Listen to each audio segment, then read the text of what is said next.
Ces terrasses, vous les voyez sans doute derrière moi, ici au Viesmet. C'est un quartier très touristique, bien connu aussi des Bruxellois et notamment pour ses restaurants de poissons. Alors c'est vrai, c'est l'heure de l'apéro, il y a quand même encore un peu tôt pour dîner, il n'y a pas encore grand monde, mais c'est vrai que la météo clémente devrait sans doute attirer pas mal de gens tout à l'heure.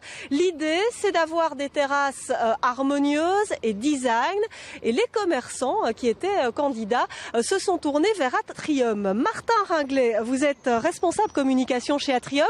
Dites-moi un peu comment se sont passées les choses ici au Viesmet. C'est-à-dire qu'avant tout, c'est les commerçants qui sont venus vers Atrium parce qu'ils se rendaient compte qu'il y avait des signes d'usure et de vétusté de leur terrasse.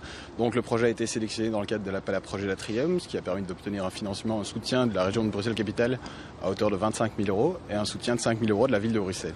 Alors au niveau de l'identité du quartier, vous avez travaillé aussi avec les commerçants, avec la ville. Tout à fait, on a vraiment travaillé avec un designer chez Atrium pour trouver un projet, un modèle qui correspondait à l'identité du quartier, qui soit dans les matériaux durables, qui soit également respectueux des demandes des commerçants, tout en étant en respect des règles urbanistiques définies par la ville de Bruxelles. Alors, est-ce qu'on peut expliquer un petit peu? C'est vrai qu'on voit du bois, on voit du verre. Vous pouvez nous en dire un petit peu plus sur ces terrasses qui sont là derrière vous? Tout à fait, c'est vraiment une belle collaboration de différents échevinats de la ville de Bruxelles. Et donc, par exemple, l'échevinat de l'urbanisme qui désirait un modèle très épuré et très ouvert.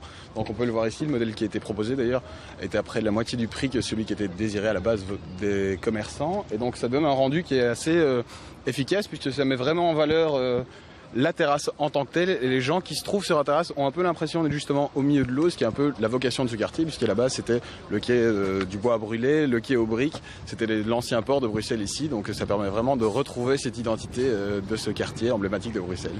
Merci Martin Ringlet. Ce que vous devez encore savoir, c'est que ces terrasses sont amovibles, donc elles resteront ici jusqu'au mois d'octobre et reviendront l'année suivante au mois de mars. Cette terrasse, vous l'avez dit, mais d'autres commerçants pourraient suivre et on pourrait rapidement arriver en tout cas à une dizaine de terrasses.